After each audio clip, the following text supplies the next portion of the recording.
monitor it from outside. Once your show is completed, I'll just come inside and office. And so I should just tell you general awareness and then I'll end with Yeah.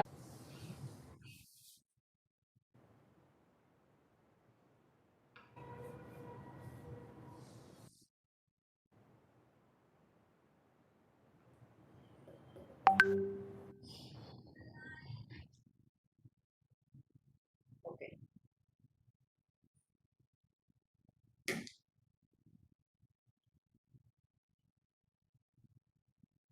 Start after 20 seconds. 20 seconds.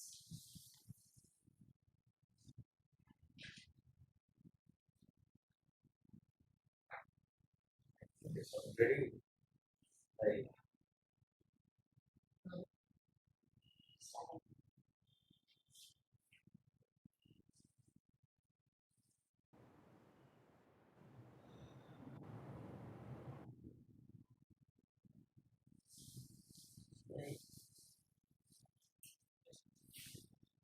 a very good afternoon, everyone. I'm Dr. Mohammed Sadiq Azam. I'm a consultant cardiologist at King's Hospital, Secunderabad. Today, maybe over the next 20 to 30 minutes, I'm going to talk to you briefly about what exactly is heart disease. When you hear the words heart disease, when your doctor tells you that, so sir, you are likely to have a heart disease, it is enough to strike fear in the heart of the best of us. But is it really something to get so mortified about? Does heart disease mean that our life as we know it is over? Well, today in 2021, the answer is a very firm no. People live with heart disease for years to come and have a reasonably good quality of life, and many of them even go back to living an absolutely normal life. So, if there's one thing that I would like you to achieve at the end of this 20-minute session, it's probably get rid of that fear of heart disease. So, what exactly does heart disease entail? Let's hear on. There are different types of heart disease. Very often, when I sit in the OP, patients come to me and say they're worried about one thing, the most dreaded thing that is all over the news, social media, and different types of media and different various channels that they get information from, which are not really scientific. And their question is, Doctor Saab, दिल में block है क्या? And that's all they're really worried about is, do I have a block in my heart? When you talk about a block, as they speak, and what they really mean is there a coronary artery disease? But what we need to understand is that coronary artery disease is just one part of the huge spectrum of heart diseases. Heart diseases start right from childhood. When a child is born, he might have a heart disease.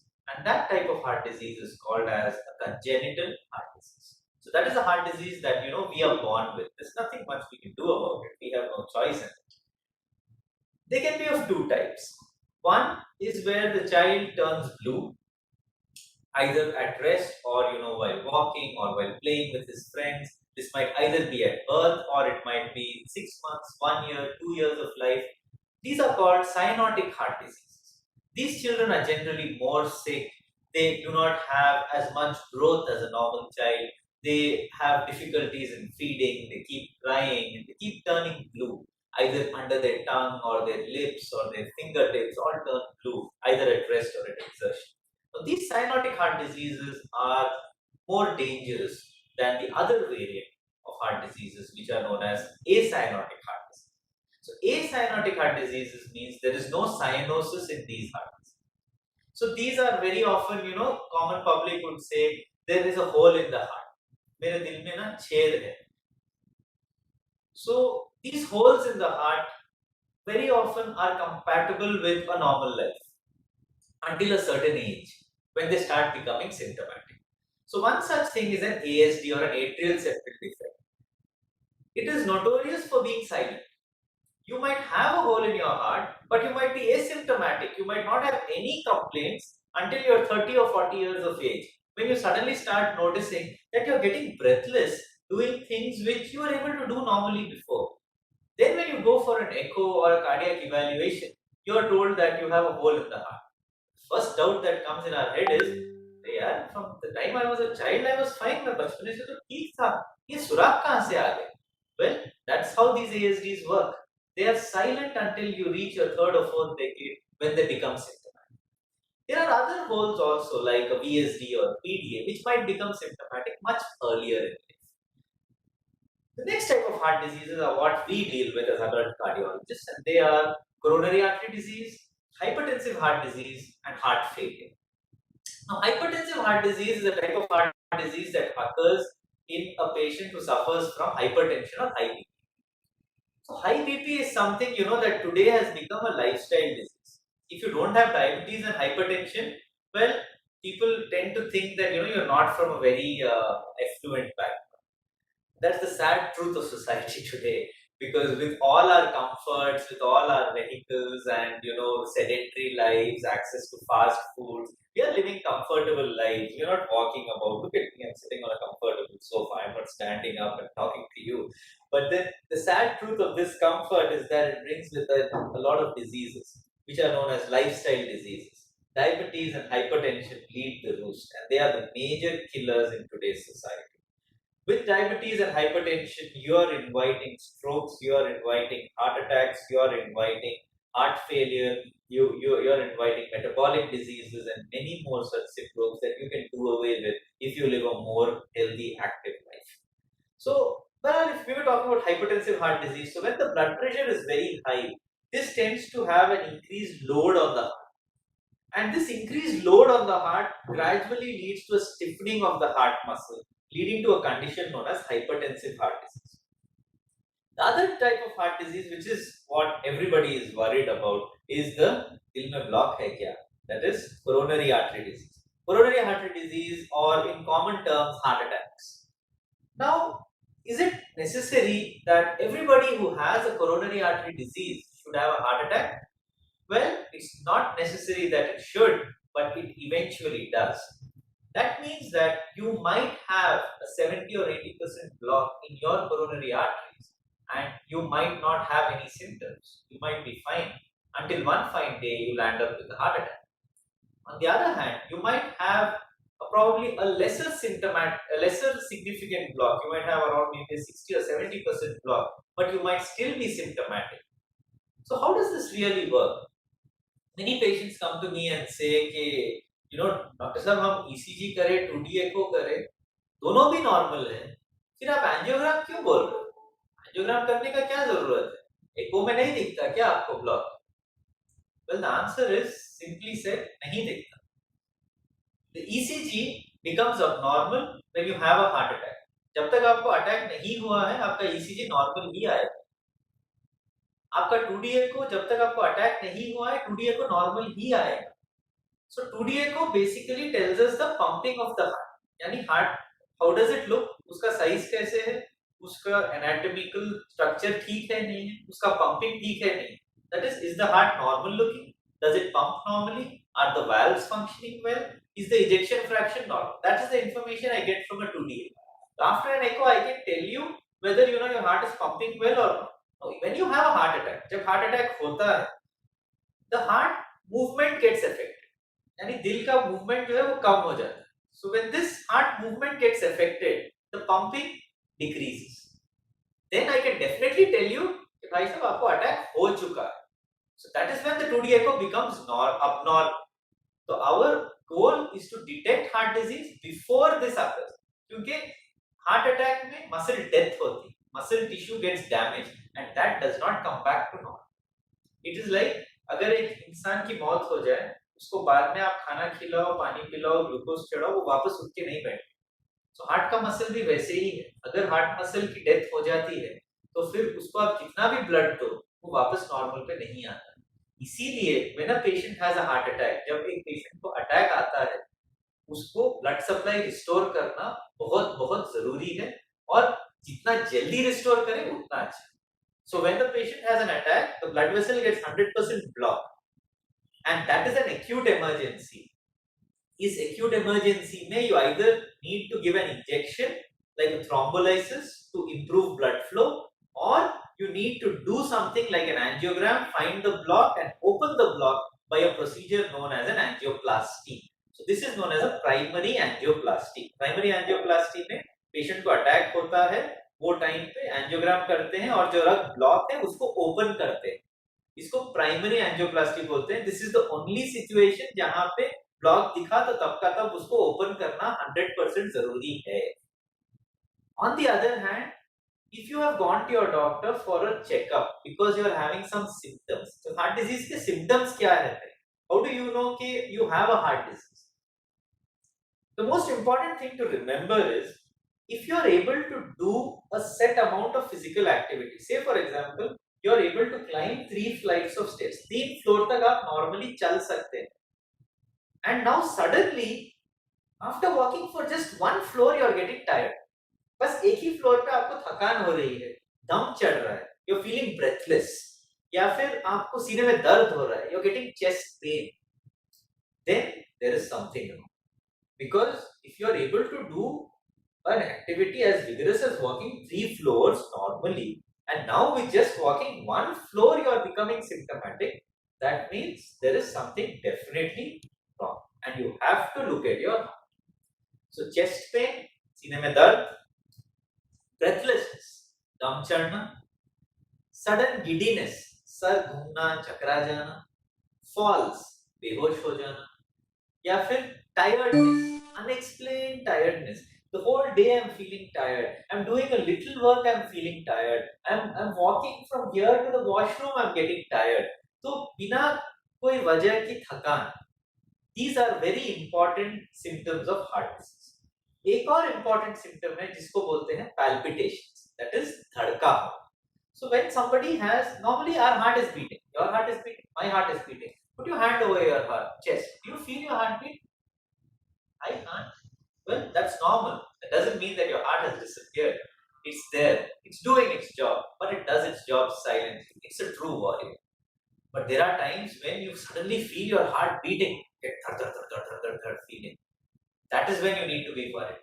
If this thud, thud, thud, thud feeling is associated with giddiness or sar chakra jana, immediately go to the hospital. Now, this thud, thud, thud, thud feeling is known as a palpitation. This can occur because of another type of heart disease, which is known as an arrhythmia, yani an irregular beating or a regular fast beating of the heart. Rhythm is normal. You listen to songs, गाने सुनते हो, stereo लगाते हो, songs play nicely, we all relax comfortably. Now imagine there is something wrong with that CD player of yours, and instead of hearing sound, you are hearing jargon. Instead of hearing a nice melodious song, you are hearing some sort of nonsense. Well, yeah, it can be the music of today, but no, I'm talking about a normal song playing abnormally. That is something like that. So what's happened to the rhythm? The rhythm has got upset now. So that is called an arrhythmia. So that's what happens when the normal rhythm of your heart, love, love, love, love, love, love, becomes da da da da da da da. That is a arrhythmia. So that arrhythmia occurs because of some problems of your heart, which are called as rhythm disturbances or conduction disturbances. These conduction disturbances can either make your heartbeat very slow, where it is also called a block in electrical terms, but so that is called a heart block, but that is not a block in the blood vessel, it is a block in the electrical conduction system. So the heartbeat becomes very slow. So this requires a device known as a pacemaker. या फिर your heartbeat may become very fast, that is known as an arrhythmia. That can be a ventricular tachycardia, which is very dangerous, ventricular fibrillation, where the heart beats something like that. There's no contraction at all, the patient gets giddiness and falls off, or it might be something known as atrial fibrillation. So atrial fibrillation, what happens is the heart, instead of beating like this, dub, dub, dub, dub, dub, dub, it beats something like this, dub, dub, dub, dub, like that. So it's a very irregular beating. So if you feel that your heartbeat has become irregular suddenly, that is a sign to watch out for, because an irregular heart rate, especially in an elderly patient with hypertension and diabetes, might be a precursor for a brain stroke. Because what happens when the heart beats irregularly, the blood from the heart cannot get pumped to the whole body, and the blood remains inside the heart. So it is like you have a puddle of water in your house. If you clean it every day, that is like your heart beating normally. But if you don't clean it, you leave that water there, come back and see the next day, you'll see leaves on it. Come back the third day, you'll see mosquito eggs in it. So that is what happens. Then blood water starts becoming dirty. Similarly, when the heart doesn't beat properly, it beats irregularly, erratically. The blood remains in areas of the heart, and this blood which remains inside areas of the heart gets stagnated over there, and this stagnated blood forms clots. And then when the heart suddenly one fine day beats powerfully, that clot goes from the heart up via the carotid arteries into the brain and causes a stroke, and then patient presents with paralysis. So if you are finding irregular heartbeat, go consult your doctor right now. Very often, patients with palpitations, they say, "Okay, we get palpitations when we are at home. By the time we come to the hospital, palpitations disappear. And they take an ECG, the ECG is normal." That happens because these palpitations are notoriously difficult to catch. Unless you take an ECG when you are having palpitations, you might miss it. So how do you identify it then? You can either use something known as a 24 hours ECG recording, which is known as a Holter, or you can use wearable devices which maintain and which can maintain a record of your heart rate and will tell you whether your heart rate is regular and irregular. Today technology has progressed so much that some of these smartwatches can even detect atrial fibrillation and give you an alert on your smartphone, which you can then take and show to your doctor. So make use of the technology that you have at hand. I know you use it for streaming movies and stuff, but yeah, you can use it to take care of your health as well at times. So the so what do you do? Very often, there's a lot of miscommunication and a lot of misinformation with regards to investigation of heart disease. You see, when a patient comes to me and I advise them an angiogram, 8 out of 10 patients ask me this question. They say, "doctor साहब angiogram जरूरी है या दवाइयों से चल जाता काम?" See, what you don't understand here is the question is an angiogram really necessary or can I just take medicines? See, when you do an echo and you do an ECG, they are what? They are investigations. They are not treating you. Similarly, an angiogram is an investigation. It is not a treatment. You're not going to have any benefit from it. You're not going to get any harm from it. It's not going to treat your disease in any way. It is just a test. Now, that test helps us say whether you have a block in your coronary arteries. If you do have a block, does this need medicines or does this need any further treatment? Patients feel, "अरे भाई angiogram को लेके गया तो directly stent दिखा के निकाल." They say if you take for an angiogram, you will put a stent. Absolutely not. Unless you're having an acute heart attack where your vessel needs to be opened to save your heart muscle and save your life, there is no other indication for me to do an angiogram and directly put in a stent for you at the same time. I will do an angiogram, I will show it to you, I will discuss it with you, and then we will follow based upon whatever we have discussed. So, an angiogram is a test, it is not a treatment. Medicines are one part of the treatment. More importantly, you have diet and lifestyle modifications. As far as interventions are concerned, when the block in your coronary arteries is more than 70 to 80%, then you need revascularization. That means आपका block इतना significant हो गया है कि आपका blood flow जो है वो कम हो गया. So the blood flow has decreased significantly because the block in your blood vessels has become so significant. And because of this block in your blood vessels, your heart is not getting enough blood. So in such a situation, medicines alone don't work. You need to reopen that block. Your vessel, which is like this, has now become like this. Now this needs to be reopened. Now it can be reopened by a procedure known as an angioplasty. So in an angioplasty, we put a balloon and then we dilate your blood vessel. So the blood vessel opens up. But what happens after some time? These blood vessels are elastic. So you have your elastic, you pull it, it becomes big. After some time, it again becomes small. Right? Similarly, your blood vessel, when it dilates with the balloon, becomes big. Over a period of time, it can again become small. So that is why once you make it big, you put in a substance there, a spring mechanism known as a stent. So this stent is like a framework. So it holds your blood vessel like that, which had become narrow after a stent now becomes big again. And then this stent over a period of time becomes a part of your blood vessel wall. So even after you have a stent, you need to continue your medications. Otherwise, your stent will get blocked. The other treatment is sometimes these blocks are so much, they are in multiple places, more than 2, 3 vessels, or they are in the main blood vessel of the heart. In In such cases, literature has shown that surgery is a much better option for such patients than doing a stenting. Of course, in today's day and age, there has been a lot of advances in the field. We are doing bifurcation stenting, we are doing rotablation for calcific lesions, we are doing intravascular lithotripsy for highly calcific lesions. So, any vessel can be stented. But then, there are some conditions where surgery takes precedence over an angioplasty. As far as surgery is concerned, you can either have a bypass surgery or you can have a valve replacement surgery. Now, valves in the heart are something which people confuse with blood vessels. They say, "Arey, valve mein block hai, matlab blood vessel mein block hai." No, valves are like doorways. They allow flow of blood from one chamber to another. When this doorway gets blocked, it is called a stenosis. Sometimes this doorway becomes loose. So it starts leaking both ways. That is called as regurgitation. So in a valve, there may be a stenosis, there may be a regurgitation. Depending on that, you may have a valve replacement surgery. So this is about the brief about heart diseases. How do you go about it, treat it? But I think today we should talk also about how do we prevent this. I mean, yeah, if you're talking about treatment, that's great. A diagnosis, that's also great. But then I think we should start preventing heart disease. I would love for you to come and see me, but I would be happier if you would see me to say hi, rather than come to me, become a patient, and then me having to do an angiogram, angioplasty, and put in a stent in. I would be much more happier if I would see you happy and cheerful without any heart disease. So, how do we go about this? How do we prevent heart disease?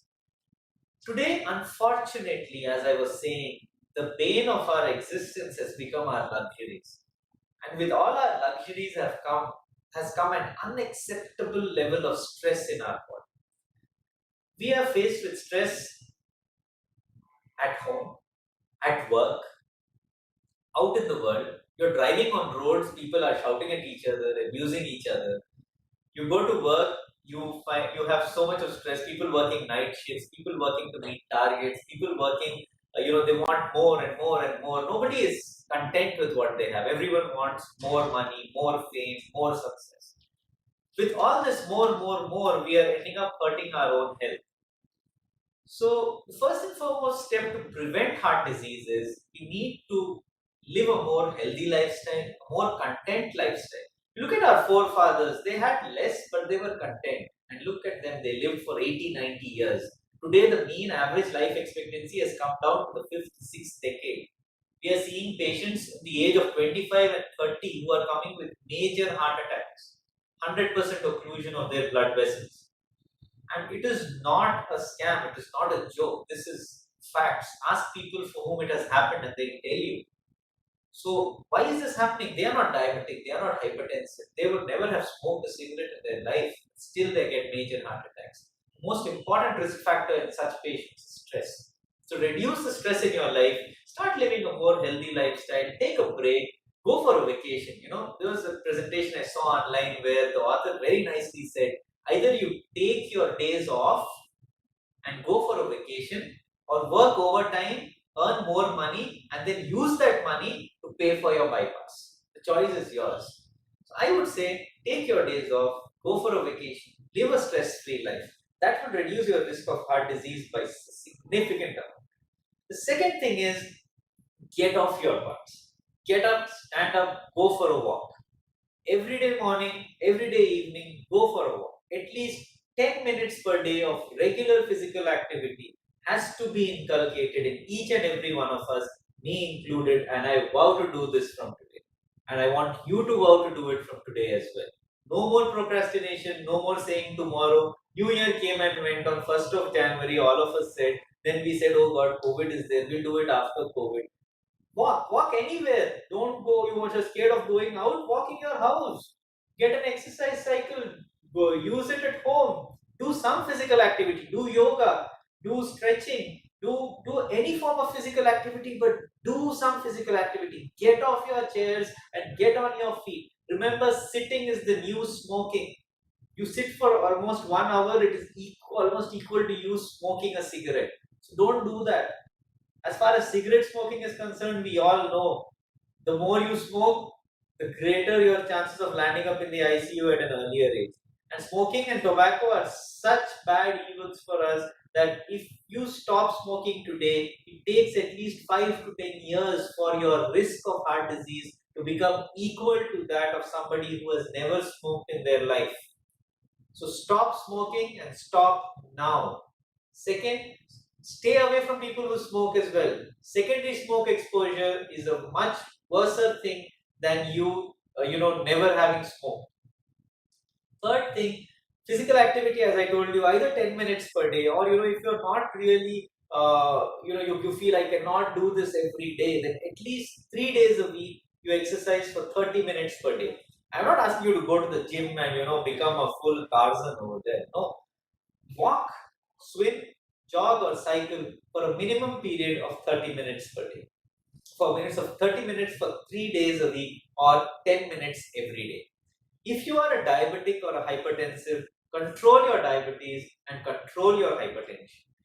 See, diabetes and hypertension are two diseases that over a period of time eventually end up affecting the heart.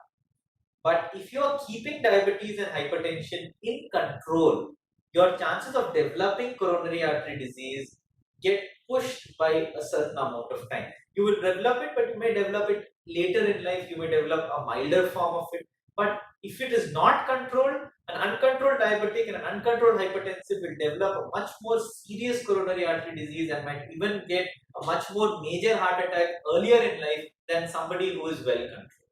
All right. So patients come and say, our BP is normal now, our sugar is normal now. Should we leave the drugs?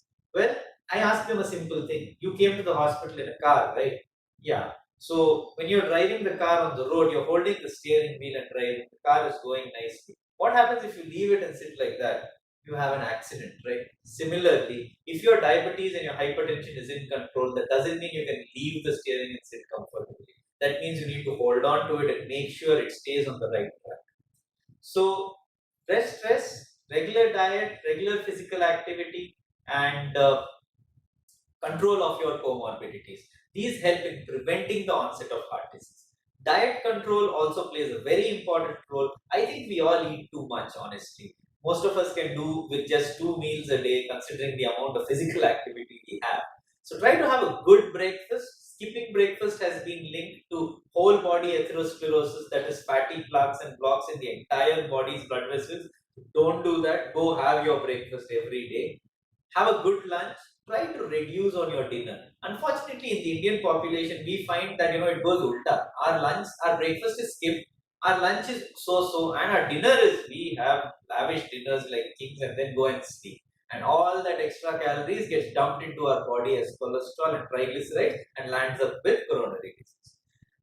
Talking about this, there was a lot of confusion. Again, social media and WhatsApp University told us 1 and 2 years back that cholesterol has been removed from the naughty list and cholesterol is not bad anymore. It is nothing to be worried about. Well, it's not the entire truth, because what research has shown that cholesterol is still bad. That should be what you remember. But it is more the endogenous, that is the cholesterol which is produced inside your body, which is worse than the cholesterol which you actually consume in your diet.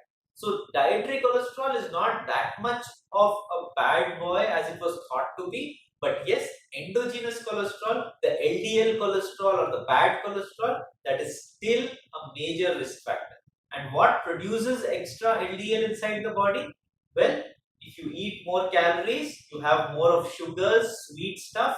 All those sugars get converted into cholesterol inside the body, and this cholesterol is bad because this is what gets deposited in your blood vessels and causes blocks. So, if you have been diagnosed with high cholesterol, don't stop your treatment. Just because someone told you that cholesterol is not a bad boy anymore, you'll stop your statin and then you'll land up with another attack. So don't stop your drugs. If you have a doubt with regards to any of your therapies, go meet your doctor, discuss it with him. I'm sure he's not going to get offended and get angry with you. All of us are here to help you. All of us are here to guide you. So take time out of your schedules. Nothing is more important than your health. Come and see us, ask us whatever you want. Take your time. I always tell my patients, you have doubts, you want to refer the internet, go. refer the internet, come back to me, ask me your doubts. I'll be more than happy to clarify it for you. Misinformation is the biggest enemy that we are all facing today, and the only way to combat it is by open communication. Don't think that my doctor will get offended, my doctor has a hidden agenda. No, we are here to help you. You will never understand the joy that a doctor faces when he does something that saves the life of one of his patients. You will never understand the pain that a doctor faces when he ends up losing a patient despite everything he does. I do. That's why I'm telling you. Do not be afraid of coming to the hospital, speaking to your doctors. Even in the middle of this pandemic, we have a very good infrastructure in place to keep you safe, to keep your loved ones safe. Come fearlessly. Make sure you wear your mask and follow all your COVID protocols. We'll make sure you do that. We do that as well. So come and see us whenever you can. Now, the last part of heart disease that I want to talk to you before I wrap up is heart failure. When you hear the words heart failure, doctor says that you're suffering from heart failure. Many patients, I can see visible fear on their faces. They feel that our heart has failed, we are going to die. No, that is not the case. Heart failure is a clinical entity. It is our way of telling you a diagnosis. It means that your heart is not working as much as it is supposed to work. That's it. It doesn't mean that your heart has failed, you're going to die tomorrow. No. People with heart failure have lived for 3 to 4 decades or 30 or 40 years more after their diagnosis. I have seen patients in their 70s and 80s who have been diagnosed with heart failure when they were 50 and they're still going strong. Medicine has progressed so much. There are so many drugs available to combat this menace of heart failure. There are devices like resynchronization therapies available, and of course today we have a very successful transplant program running here at KIMS that is giving a fresh lease of life to so many patients with end-stage heart failure. Now, transplantation is a program that is offered to patients in whom medical therapy, device therapy, and everything else has failed, and they are thought to be those cases who don't have any other hope, who are symptomatic in spite of the best available medicines. Then, in these patients, we can even replace their heart with that of a suitable donor and give them a fresh lease of life. So, there are so many options available even for heart failure today. So, don't get all flabbergasted and don't get all upset and worried when someone tells you that you have a diagnosis of heart failure. Again, as I said, do your research, but take everything on the internet with a pinch of salt. Have a doubt, come to us, speak to us, ask us your queries, and we'll be more than glad to help you and clarify your doubts. You have a comment section below where you can ask me questions now. You can contact me at KIMS. I'm available here every day, Monday to Saturday between 9 to 4. You can come and meet me in the outpatient department at KIMS Secunderabad. You can contact me on my email ID. You can contact me on my Facebook page. You can come to the hospital whenever you are without worry about the whole COVID pandemic. We're taking a lot of precautions in place at KIMS, and thankfully, by the grace of God, last 1 year, nobody has contracted the disease by landing up in the hospital. People have come and gone. Our outpatient footfalls are great. So, there are a lot of patients coming and they are going without any fear, and you can be one of them too. If you need to come to the doctor, make sure you do it today. Don't keep postponing it. Don't think, I'll do it tomorrow. I'll do it after 1 week. I have some meeting in office. I have to go to my kid's school. Remember, you can do all of these things if you have a healthy heart. Don't neglect your health. Don't neglect your heart, because if you develop a heart attack or if you develop a heart failure situation, it's very difficult to get you back to how you were before you had an event. So prevention is always better than cure. But prevention again does not mean that you run and get yourself a CT angiogram just because you want to prevent heart disease. No, discuss with your doctor, discuss with your physician, and then get yourself investigated. Don't get into doing unnecessary investigations. There are a lot of labs which are coming up with packages saying that preventive cardiac checks. So instead of just like we say, don't self medicate, I think we should also be saying don't self investigate. Every investigation has its own risks, especially if it's invasive. So come to your doctors, discuss with them, and feel free to speak to us. Don't be afraid that oh my god, we're going to get upset if you are asking us questions from the internet. Or don't feel that I'll get offended if you want to take a second opinion on my diagnosis. No, I always encourage my patients to refer, read, and then come back, because knowledge is empowering, knowledge is power. It's always better if you take an informed decision considering your life, and I am here to help you out do that. All right. If there's anything you want to ask me, feel free to go ahead. Otherwise, thank you.